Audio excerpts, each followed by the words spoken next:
This is Polly, and I am now going to give you some dates for Chicago Dialogue Therapy Training. It's training for therapists who want to learn the dialogue therapy method, which is the method that incorporates real dialogue plus a number of other features of evaluation and communication. It's for anyone interested in learning couples therapy and especially interested in learning dialogue therapy. And the first training in Chicago is November 7th through 10th, 2019. The second training is January 30th through February 2nd, 2020, April 2nd through the 5th, 2020, and May 14th through the 17th, 2020. These are all extended weekends, and together these trainings result in about 85 hours of continuing education credit for mental health professionals. You can check on my website to see where the training will take place in Chicago. If you live close to Chicago or you want to make the commute, it's going to be actually a really lively training.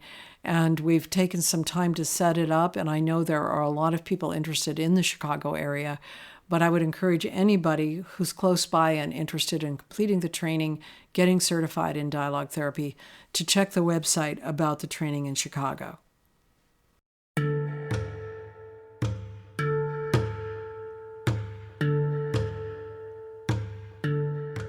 Welcome to Enemies from War to Wisdom.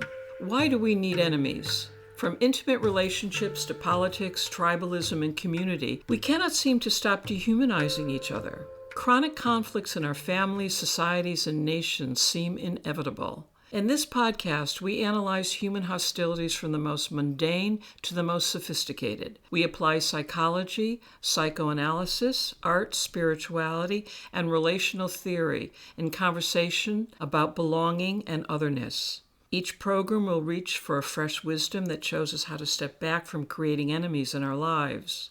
I'm your host, Eleanor Johnson, a videographer and artist with Emma Troupe, an experimental theater group in New York City, and I am here with my co-host, Polly Young-Eisendrath, who is a psychologist, Jungian analyst, author, and speaker. We approach our ideas each from our own worlds, but always from the spirit and teaching of Buddhism, of which we are lifelong practitioners. In today's podcast, we're going to explore the meaning of free will and some of the arguments for and against it. We're going to talk about free will in the context of the timeless laws or guidelines for how to develop our intentions wisely, the 10 Commandments, the 5 basic moral principles of Buddhism, and the Golden Rule. We will emphasize the nature of human negativity and hostility in relation to our natural reactions on an interpersonal and personal bias, as well as the wise guidance provided by our cultural ancestors encouraging us to restrain and contain our self-protection and self-promotions. Welcome, Polly. Hi, Eleanor. I could see. And welcome, Sarah. We have Sarah's Sarah on with here us with again us today, too. Yes, which Sarah's is really with us for great. this one too. Great. Yes. So I could see that forming those words, self-protection and self-promotion, Right. wasn't really easy. And, maybe the reason that I wanted to talk about free will is that there's so much going on these days with artificial intelligence and with robotics and also to some extent materialism and determinism, that there are people, and really some actually thoughtful, educated people, who do not believe that there is such a thing as free will. They feel like all of us are just kind of marching through an environment where all of the contingencies are already determined, and we pretend like we're making choices, but actually everything's kind of lining up already. In that way, they think, that we could be reproduced in robots or in higher level AI kinds of machines. And Polly, do you want to give a definition of how you see free will? Oh, yes, Eleanor. Stranger should ask. Right. Being that there's so many different interpretations to free will. Yes, and so, I actually have a pretty simple definition, and I feel it's pretty close to experience, which is that human beings can set an intention to act, and then they can act on that intention. In other words, our actions are not just all automatic. Right. A lot of our actions are automatic because, as we've said many times, we're about 95% unconscious. And those are automatized actions where we just see something some way or hear something some way and we don't set any intention, right? We just do it. It's kind of like we bang up against it and then we react to it. But we do have some other capacity that other animals don't have, and we've talked about that here, which is that we can examine what we're going to do before we do it, and we can set an intention about it, and then we can check after we've done or said something whether we met that intention. Mm-hmm. And in that way, I believe we have free will. So, you can decide to meditate tomorrow morning, and even when you wake up and you're hungry and you're tired, you still follow your intention. So you don't just follow the animal instincts when you wake up, you actually go to the human level of being able to determine what you're going to do over against your instincts. And human beings can do that, other animals cannot do that.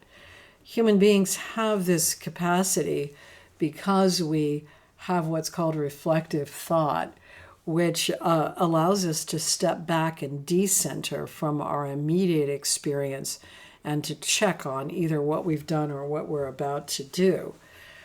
So in my view, it's the setting of those intentions and then being able to follow them, even if they go against your instincts, your emotions, other people's wishes, your self-promotion, your self-protection, right. That you still follow your intentions. And to me, this is a kind of miraculous thing about being human, that we have that degree of freedom, which, people would call subjective freedom, or it's a small degree of freedom, but it's very significant in that our actions are not simply reactions to conditions. Right. They are actually intentional. I've heard Sam Harris and some of the guests on his podcast argue that we don't have free will because, for example, if you push me out the window and I'm falling 5 stories, I can't will myself to get out of that. Or if I'm listening to somebody speak in an auditorium, I can't will myself to have a different meaning to the words. And I think that those arguments are not really arguments against free will. I think actually they're taking up the question of free will in the wrong level of discourse. Yeah. So human beings are in 3 different categories of being. We're objects, we're physical objects. So if you drop us out a window, we'll act like a physical object. And in our physical objectness, we have very few degrees of freedom, and particularly if we're falling by the conditions of gravity. Now, there are some Buddhist ascetics who argue that they can, and that very advanced human beings can, even in those conditions, change their physical dimensions.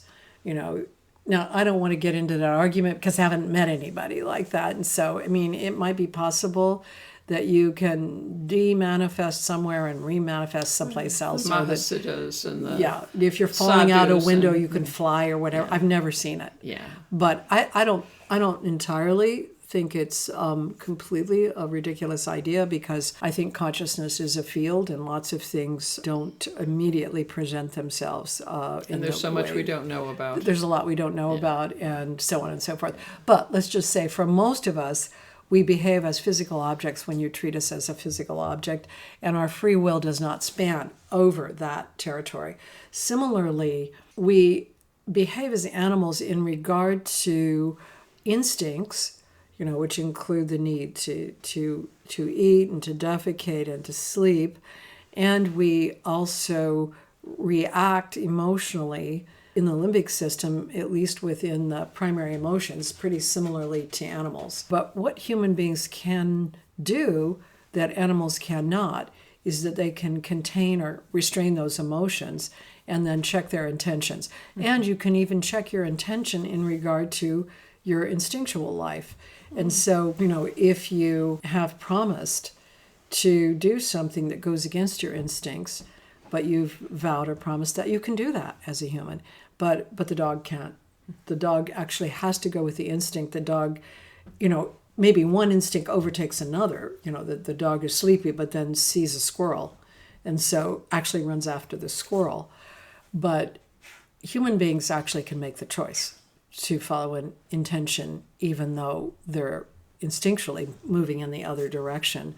But where our free will really, really operates more freely is when we check on our actions in a framework where we're free to check, where we have that mindfulness and we can say, okay, is this the way I want to speak?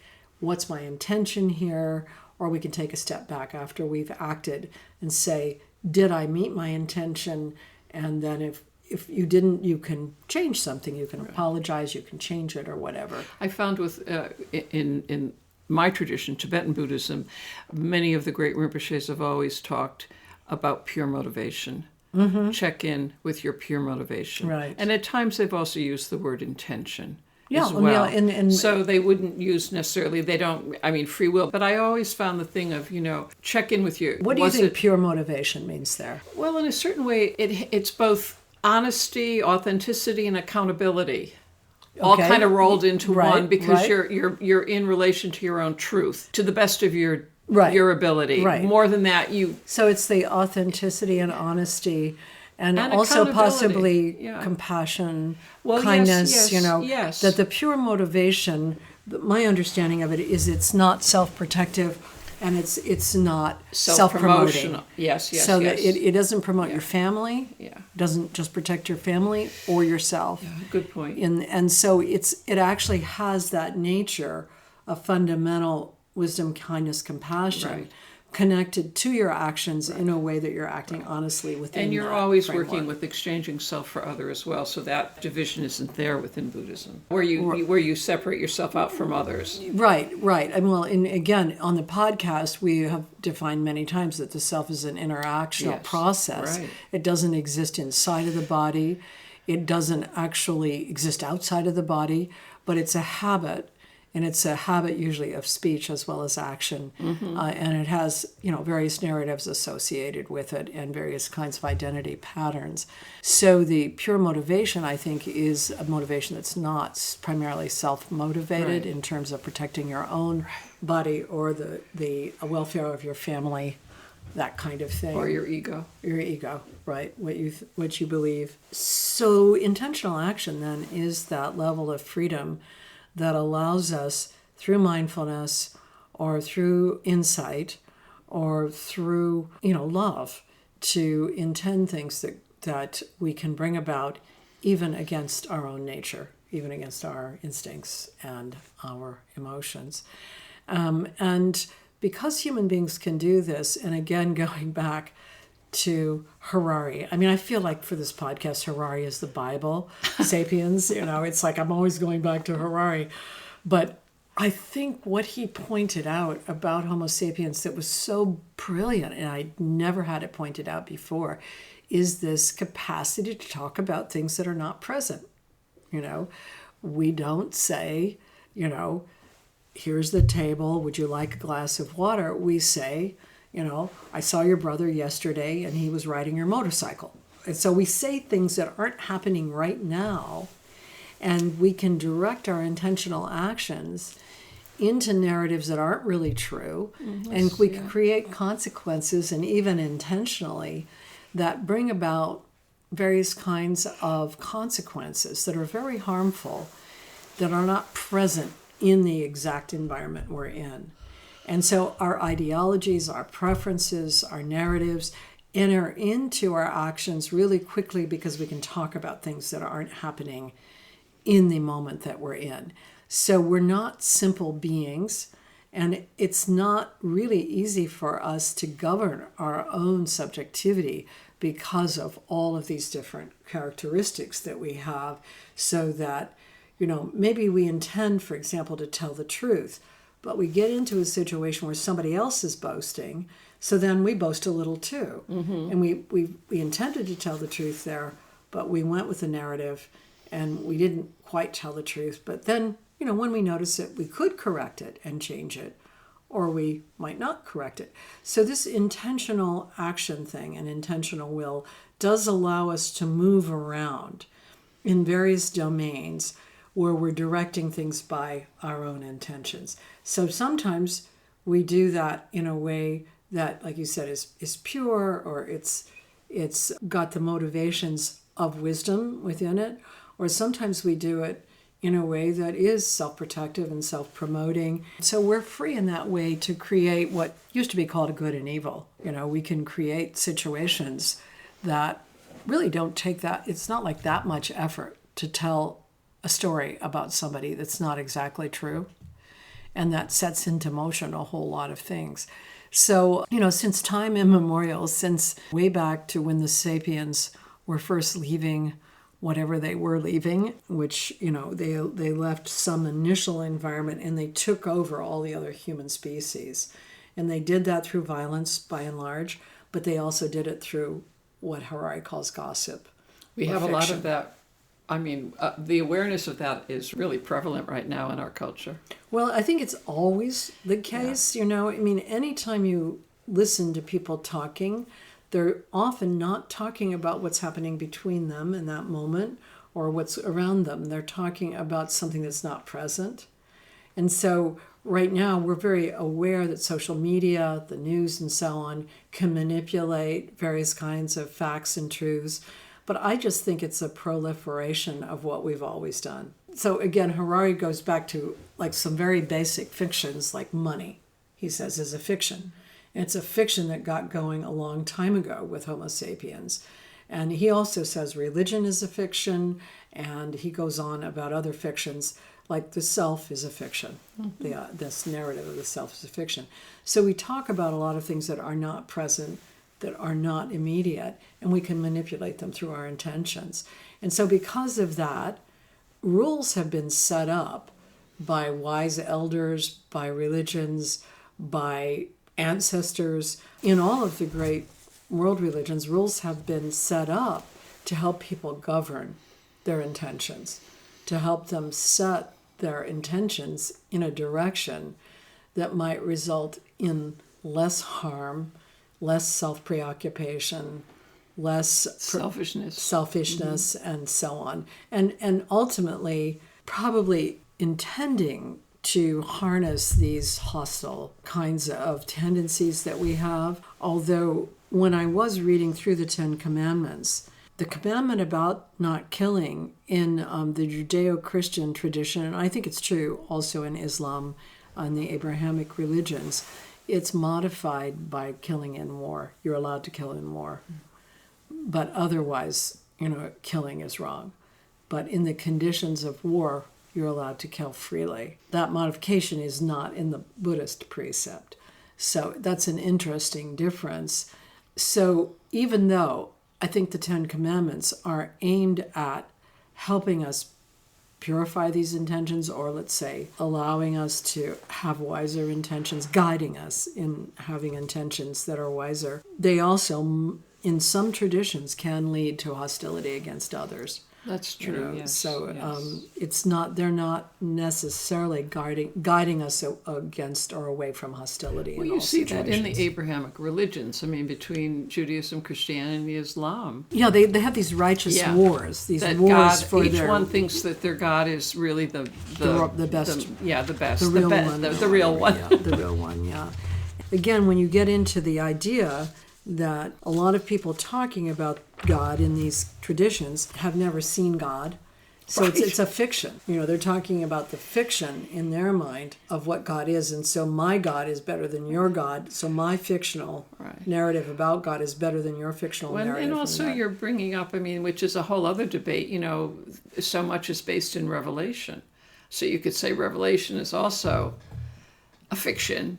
Well, it those depends kind on of visions or those dimensions of consciousness are fictions. And well, I think again that is a much more complicated thing. I do think that, let's say, we live in these different registers all the time. One of them is the conventional world then we also live in this register of dreams and visions and extraordinary powers Polly. and so on. And then we live in the register of the formless. Right. So all of those are happening simultaneously.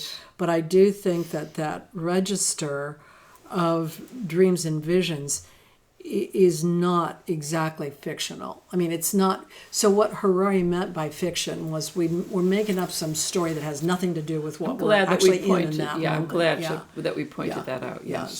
So anyway, I thought that since in saying that intentional action is actually free for human beings, that we can set intentions and we can act on our intentions, that it would be, in terms of our podcast, a good idea to review the rules that Homo sapiens have set for reining in your intentional actions and for allowing you to review what you're going to do before you do it. So these rules are there so that you can think about them and say, do I want to do this? Even though I feel like doing this or something seems to be pushing me, do I really want to do this thing right now? And then this rule would come to mind, and you might say, no, because it goes against that rule. And many times rule is also, for many people, vow. Well, yeah, although I think that's the vow. Mature. That's like the mature development of it, So, I mean, in the past, when I grew up at least, we learned the Ten Commandments in school. Yes. We had to recite them. Everybody knew them. And so they were sort of a shared property. I don't think, as children, I don't remember anybody saying, you're breaking the fourth commandment or something. But people actually would talk about them and think about them. And I don't think that happens anymore. I don't think that there's a shared set of rules that people think of as kind of fundamental human rules for guiding your intentions and for actually helping you review your actions before you take them. Yeah. Or the golden rule was also became a common way of distilling down the Ten Commandments as well. I mean, so how would you say the golden rule? Do not do unto others what you wish wouldn't be done to you. That's kind of an earlier version. That's the negative statement of it. Yeah, which many of these rules are stated in the negative. Yeah. So I think that's kind of Hillel's. That's an earlier version. Do unto others as you would. So there's two versions like in all of these rules. There's going to be the negative, which is going to constrain your action, and then there's the positive, which is asking you to act in a certain way. Yeah. But not to do unto others what you would not have done to you. Right. That's the earlier one of the golden rule. Yeah. And that sort of fits with that. A lot of people misunderstand I think that it's Jesus' teaching of taking only an eye for an eye and a tooth for a tooth. It's not stated like if somebody takes your eye, take their eye. It's that if somebody takes out your eye, don't do more than take out that person's eye. So it's a proportional rule about war. If somebody does this to you, so, for example, Pearl Harbor, the Japanese came in and they bombed a large boat with, I've forgotten how many Americans. We then went back and burned all of their major cities and dropped 2 major atom bombs on them. It was completely unproportionate. So it was more or less like, you can't do that to us because we'll smash you to Revenge. Death. Well, it's showing of power also. Yes. It's just showing power. Yes. And so there was no proportionality to the way we reacted to Pearl Harbor. And it's similar with the 9/11, with the 3,000 and some Americans that were killed with those airplanes. We have now taken so much life in Afghanistan and Iraq and Syria and Yemen and so on. But it started out in Afghanistan. Even in Afghanistan, it was disproportionate to the life that was taken from us. So, we don't follow those rules of, just an eye for an eye or a tooth for a tooth, or don't do unto others what you would not have them do unto you. Or turn the other cheek. Yeah, turn the other cheek again, I think it's not turn the other cheek and actually get slapped again. It's more like turn the other cheek and walk away kind of thing. So the thing that's emphasized in those teachings in the negative is constraint and restraint. Right, yes. And that's, remember in Solzhenitsyn and his statement that all world religions are teaching one thing, which is the restraint of your negative reactivity. They're all just teaching that one thing. And I think you see that in the Golden Rule, the original Golden Rule, or these original statements about proportionality of war. So that Golden Rule is kind of a summary, but the commandments go into a lot more stuff. Yes, of course they do. So why don't we look at we have a version of the Ten Commandments. It's on this tablet, actually, Yes. Okay. which is also somewhat like a burning bush. Because things go away.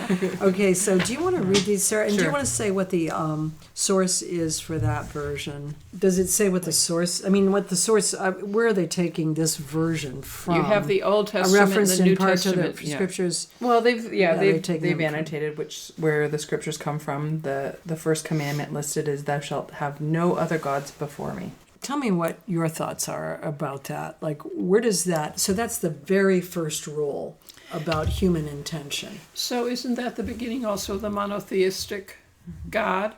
Mm-hmm. That we're in the transition from many, many gods into the monotheistic God? Right. I mean, the Hebraic brought that in, the monotheistic God. Right.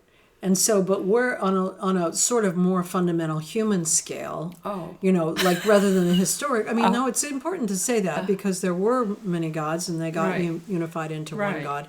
But what do you think this statement, why is it number one? What is it sort of teaching in terms of intentions? That you shouldn't have any other God before this one God. Well, if you believe that, then you're obedient to that.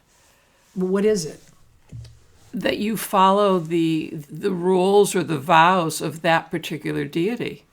So here it expands it So a I mean, little bit. I grew up as a Roman Catholic, so that the Christian God was the God that was foremost in my consciousness as a young person growing. So I do think the idea is that, and I know I said this before, is that you don't own your life. That's there's ownership out there, and you cannot put yourself before God in terms of everything that is here. So we should do all things with a single eye to the glory of God. We should love and serve the Lord with all our heart, mind, might, and strength. The way that I see that as a general guideline that many people don't follow anymore is that your life is not your own.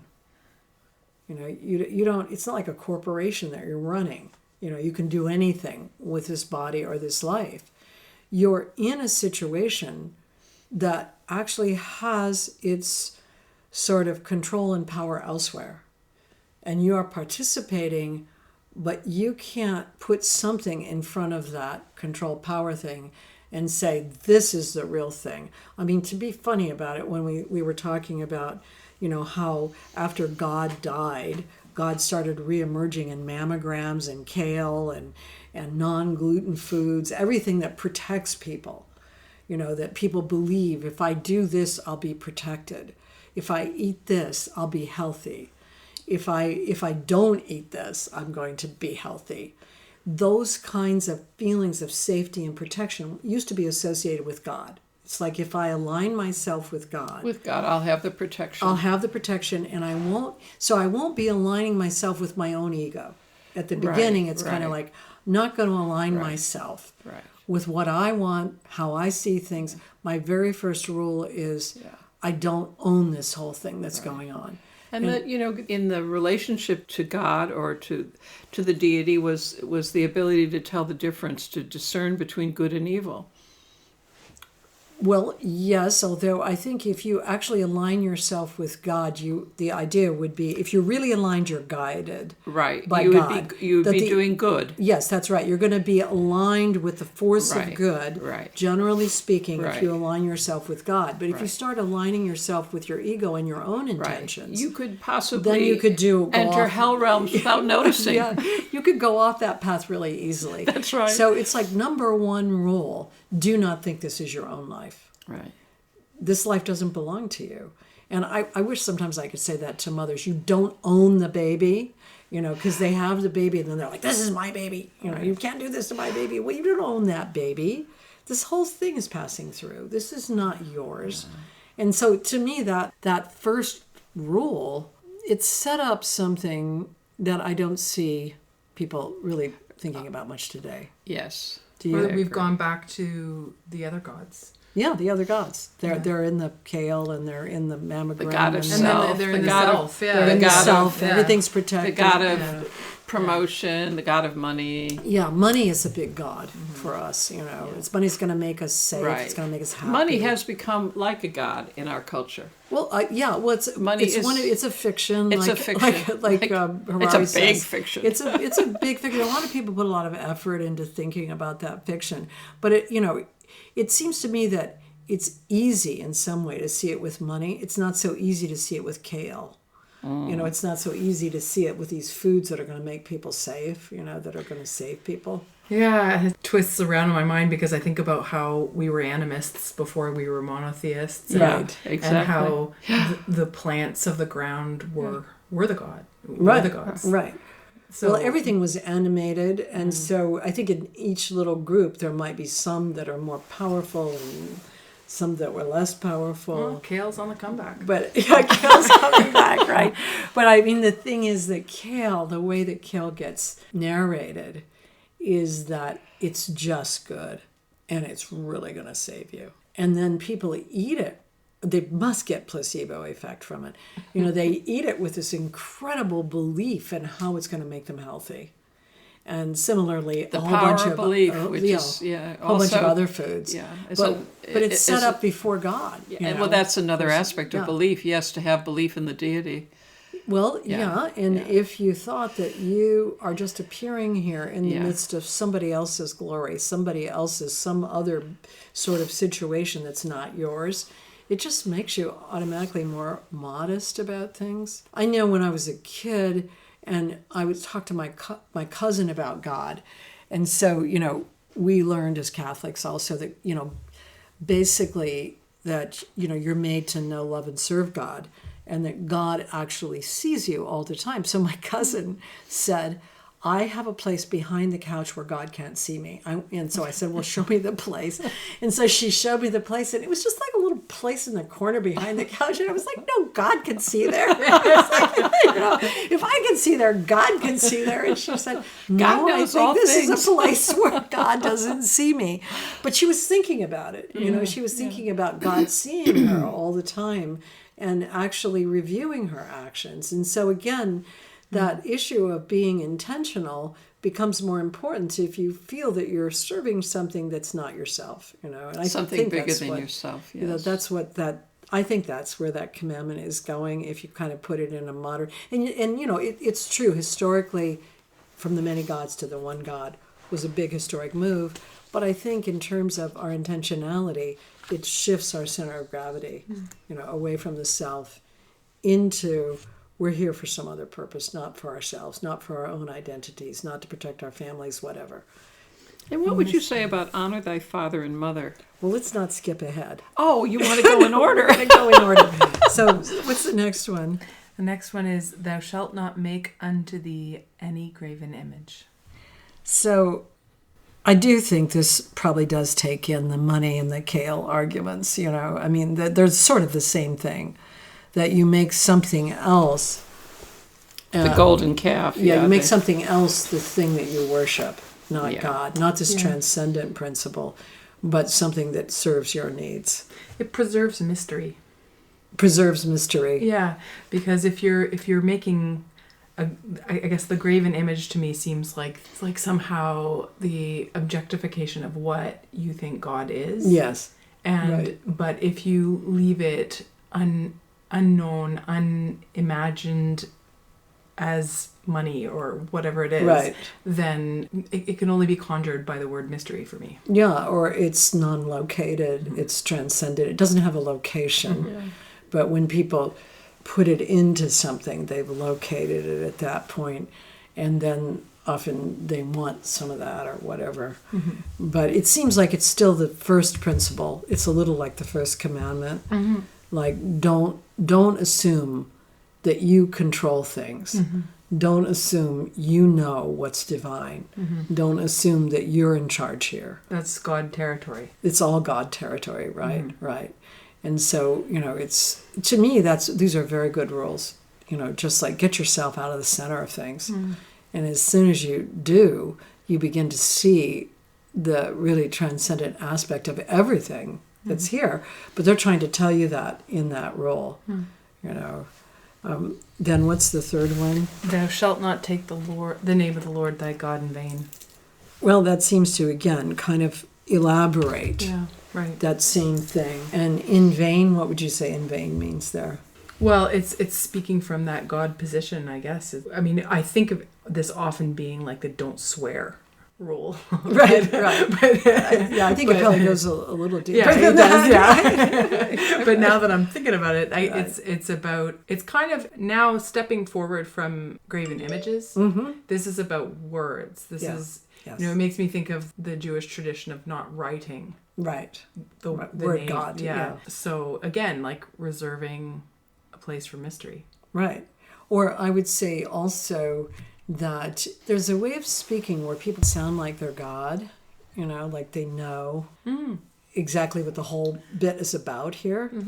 And it seems like it's wanting you to move away. In vain, I sort of think for your own purposes. Right. Like you're speaking about this kind of God position for your own purposes. I know when people kind of go into... Like pontification? Yeah, or even kind of this knowing science in order to know the whole mystery. Oh, this is the mystery of life in here, and so I'm now going to manipulate this for my own purposes, or where I feel it often happens, and, this is innocent. Oh, this is innocent is like when people say... I know some tragedy happens and they know exactly why that tragedy happened. Oh, right. Yes. Instead of recognizing they don't know. Yeah. That thing. So then we've got remember the Sabbath day to keep it holy. Which is, again, another way of remembering that you don't control your life. That your life actually, to take a whole day where you're not doing your normal activities... It's just a reminder again that you're not in charge. It's like tithings or something. It's I remember somewhere that it was like the Surgeon General's warning that saying that if 10 minutes of meditation, and if it kind of adds up to like 10% of your time, this is like 10%. Well, more than 10% of your week. Yeah, gone to worship. To have one day where you don't do your everyday ego things, and you just recognize that you're not in charge of your life. You don't own your life. You don't control your life. You don't make the outcomes in your life. It just kind of reminds you of that. So then, you don't have to go through so much stress when things go wrong. Then we're at honor thy father and thy mother. Oh, that's a big one that doesn't go around much anymore. Right. That was what, Yeah. So let's just talk about that for a moment. So it says right here that it remains binding throughout our lives and can be understood in several ways, that we should honor our mothers and fathers who are our ancestors. We should be grateful because they've provided our earthly bodies, and we should honor those who raised us in the knowledge of the truth. And above all, we should honor our heavenly parents. And the way we honor all of these, is by keeping the commandments. And I think in the Western sense, too, this does touch into the ancestors, in the East, where you have so much reverence and respect and honoring of the ancestors. Right. And also, if you think about from a Buddhist perspective, your ancestors also are all the beings that inhabited your life stream. That's right. So that before you came here, others were practicing, and it's not just your physical ancestors, but your spiritual ones. And to honor that, again, it somewhat returns to that same idea that you didn't make this life. Right. You came upon it, and things were provided in it. And you didn't design any of those things. You're so much, you don't control them. More than what, your self-conscious definition that comes from your ego, that life is so much bigger. Right. And that, the reason I come back to the you don't control it is because people attack themselves when things go wrong. Right. They feel like they do control it. And that they're responsible for it in a way that they could not possibly be.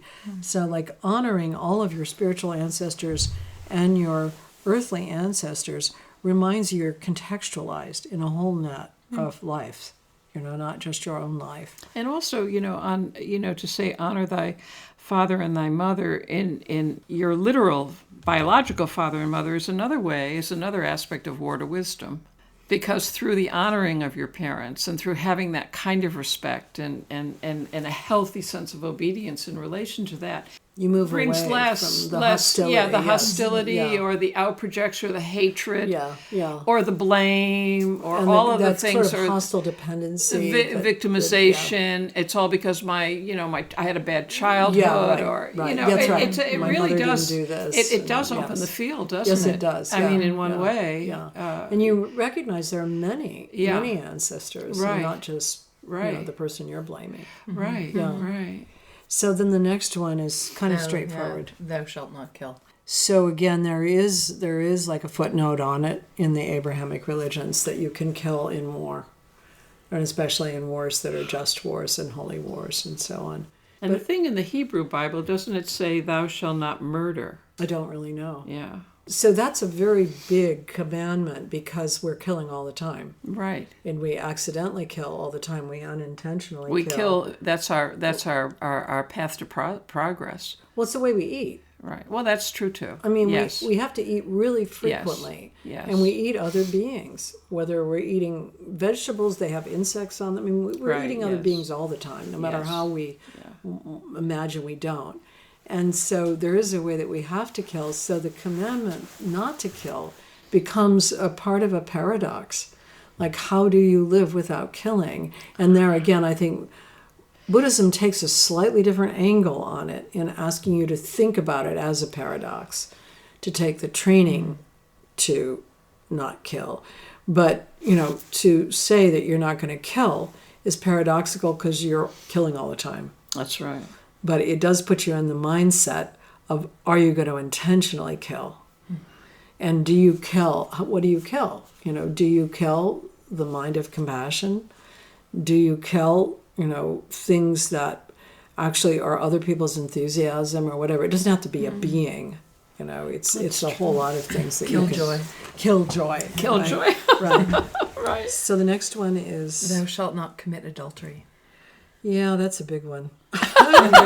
Yet again. Yeah. So this one, I think, again, it's hard to see the real range of what it was promoting, especially because fornication, homosexuality, and other sexual sins were considered violations of this commandment, thou shalt commit adultery.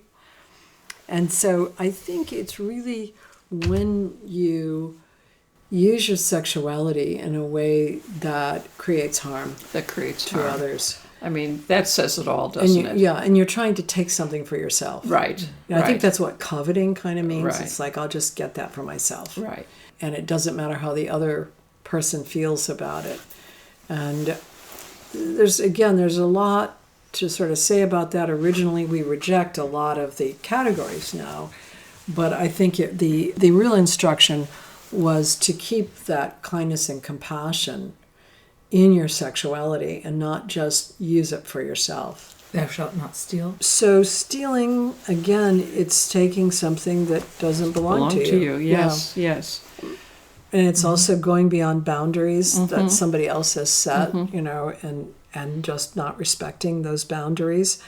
And by instructing you not to steal, children don't really understand when they're young all of the implications of stealing. They don't understand how it undermines the social fabric or but if they have this rule, then they try to act through the rule. And what it does train you to do is rein in your instincts and your emotions. So you want that candy bar, but you've heard, don't steal. You shouldn't steal because of God, and God is watching you. So you learn how to restrain in that moment, even when you want it.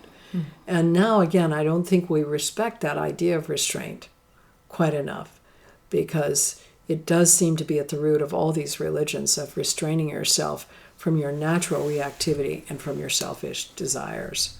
And I think not stealing does bring that up. The 9th is, thou shalt not bear false witness against thy neighbor. So how do you understand that one? For me, again, that's to do no harm. So bearing false witness. Yes, is lying. Yes. Is untruth. Gossip. It's that Terrible very thing that Harai points out, that we talk about things that aren't true. Right. And we can do that Right. in a way that stirs things up. Right. So again, it brings me back to a lot of the things that are said in media about other people that you may or may not know how to check on. Right. You know, but it's just like saying, Right. this and once person it's said, has it becomes done this. It becomes real when This it's person, not real. yes, Yeah. it joins this fictional quality. It's talking behind someone's back. Talking Yeah. behind It's just someone's an back. unkindness, and it has consequences that you can't take responsibility for. You know, the idea that your true friend always says to your face what the friend is wanting to say, but does not speak that behind your back.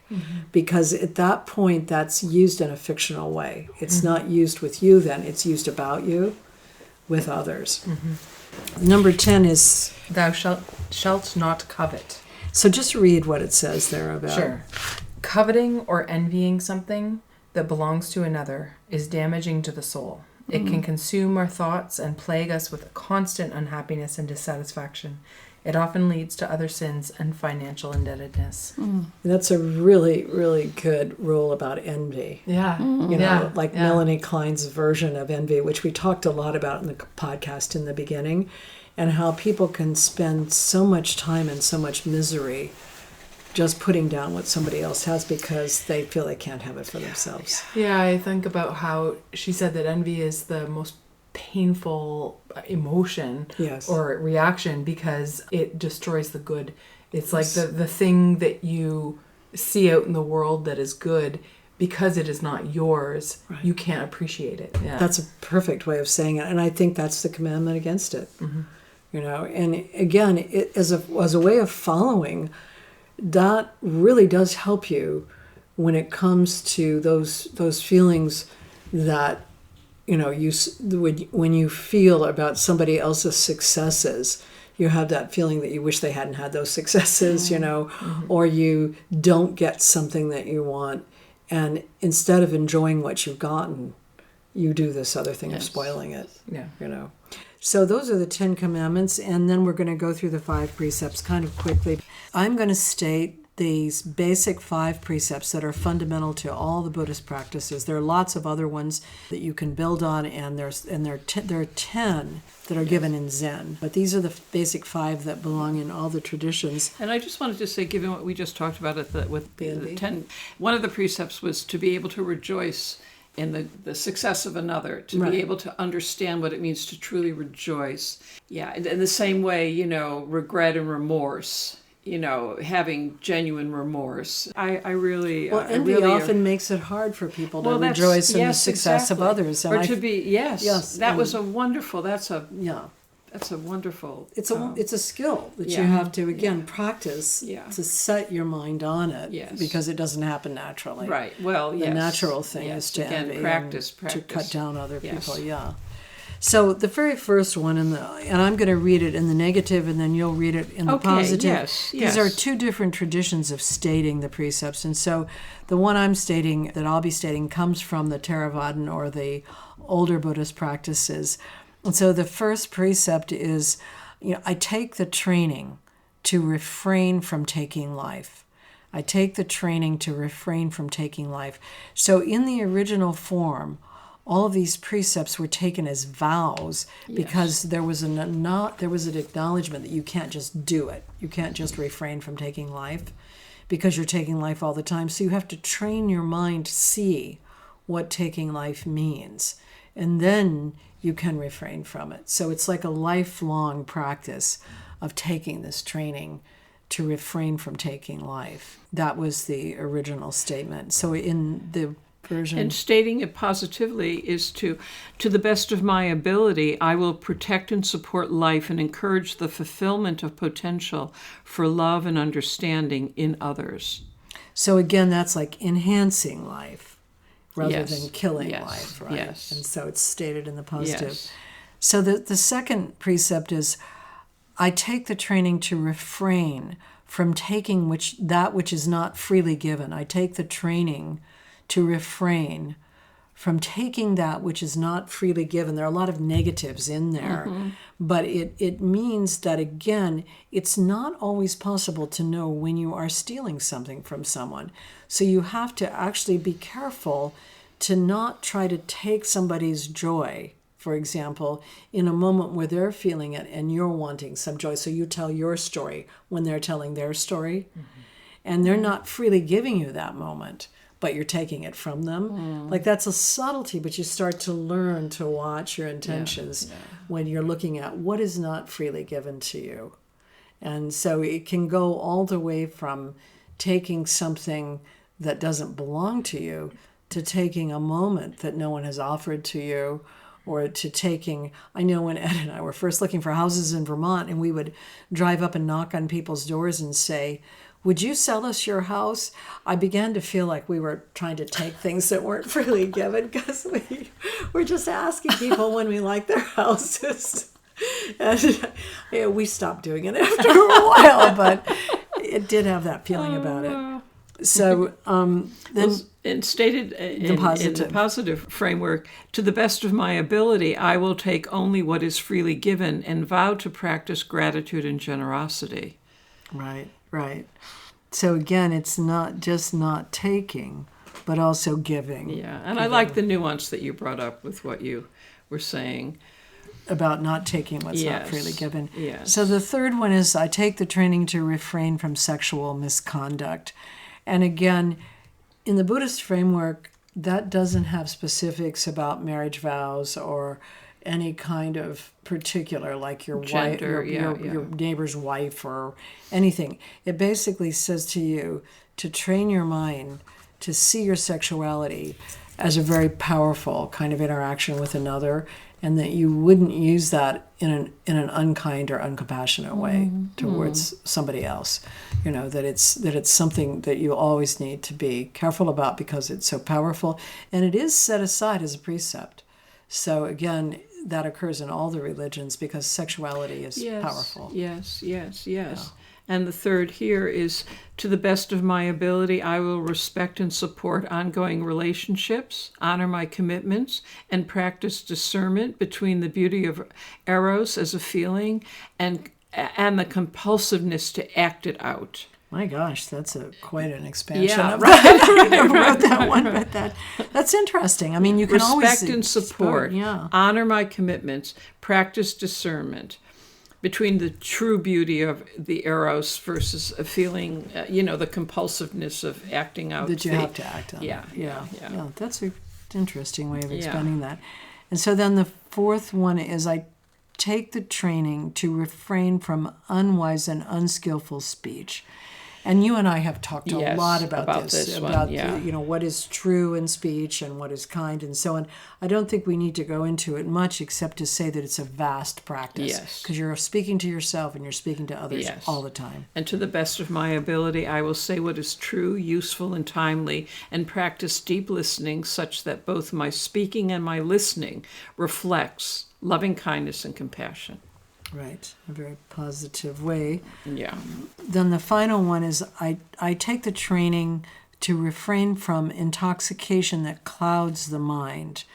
And again, the emphasis there is on clouding the mind. It doesn't mean you will never take any intoxicants, but that you won't take enough to cloud your mind. And so that is something, again, that you practice. You see what clouds your mind, what doesn't cloud your mind. Right. And so it's not a rule, never do this. Right. But don't do this to your mind. It's kind of the rule. Exactly.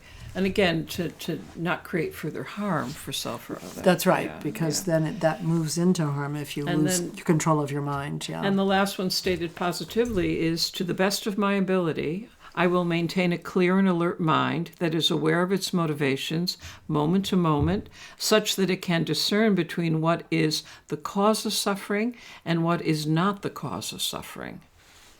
That's very that's good. Yeah. Nice. Yeah, to maintain the mind with that kind of clarity. Yeah, I'm actually going to read that one again. That's a nice closing line. Yes, it is. When, to the best of my ability, I will maintain a clear and alert mind that is aware of its motivations, moment to moment, such that it can discern between what is the cause of suffering and what is not the cause of suffering. Very nice. Very nice. So, I think this has been a pretty quick review of intentional action, free will, and then the guidelines that come from the traditional cultures. Exactly. And again, to just further the understanding of from war to wisdom. Yes, it's the path from hostility to wisdom. Yes. And wonderful having our guest with us, Sarah Brody from Toronto. Thank you, Sarah. Thank you, Sarah. Thanks, Eleanor. So soon I will be teaching at the Rowe Conference Center. It's in Rowe, Massachusetts, and I will be offering 2 different programs. One is a couples retreat program, which is on the weekend of October 4th and 5th, 2019, and that's for anybody who wants to participate. You can check on the Rowe website, ROWE, and then I will be presenting as well a foundational training in dialogue therapy that begins on Monday, October 6th, and goes to October 11th. That first segment is a 5-day program. It's part 1 of a 2-part certificate training in dialogue therapy. And this training program is for any therapist who wants to enhance skills for couples therapy or wants to learn to do dialogue therapy, or for non-therapists who want to learn this training in order to become a real dialogue specialist. And we talked about real dialogue on several of the podcasts. The first week of the training is October 6th through 11th, 2019, and then the second week is March 6th through 11, 2020. March 6th through 11, 2020. And so this model of therapy based on real dialogue, and it's a structured, time-limited form of couples therapy that draws on psychoanalysis, mindfulness, and psychodrama. It can be applied to couples in conflict and couples who are having especially difficulties with their intimacy, as well as to other dyadic relationships where there's difficulties with repetitive conflicts. In the training, you'll be learning in lots of different ways through mindfulness practices, dyadic exercises, videos, lecture, intensive sessions, and you will learn about lots of different things, including the nature of personal love, challenges of equality, reciprocity, and mutuality, and the enemy factors in personal love. So there's lots more to the training, but if you check on my website, www.young-eisendrath.com, or if you check on the Rowe website, you will get the details for the training program October 6th through 11th, 2019, and then March 6th through 11th, 2020 for the full certification. And the couples retreat precedes the weekend before that October 6th date. So I hope to see you there. I always look forward to the training. We learn a lot together, and it's also a lot of fun. Thanks so much for listening. And to continue the conversation, you can follow us on Facebook, Instagram, and Twitter. You can find past episodes of the podcast on iTunes, Stitcher, Google Play, and CastBox. Enemies from War to Wisdom is recorded and produced by Chris Coltrane.